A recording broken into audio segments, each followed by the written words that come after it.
Has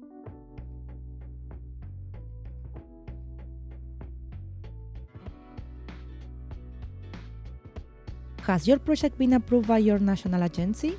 Congratulations! Now it's time to prepare everything before the project starts. Activity plan. Creating an activity plan will help you to define your project more clearly. There are two types of activity plans: daily planning or week planning. The daily planning will help you to organize the activities that will happen during the whole day. It also helps you to define which materials you will need, who is in charge of leading which activity, how long they will be. The week planning will help you to structure the program in a more general way. It helps you to see the flow and dynamics of the week and ensure that the project is balanced. For example, you can program the week starting with get to know and basic activities the first days, and go deeper with reflections and introspective activities as days go by.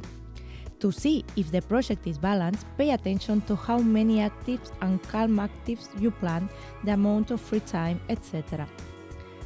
Logistics. One of the most important parts of these phases is the logistics part. Where is the project going to happen? How will we arrange the meals? Which materials will need? Do we need to book any activity or transport?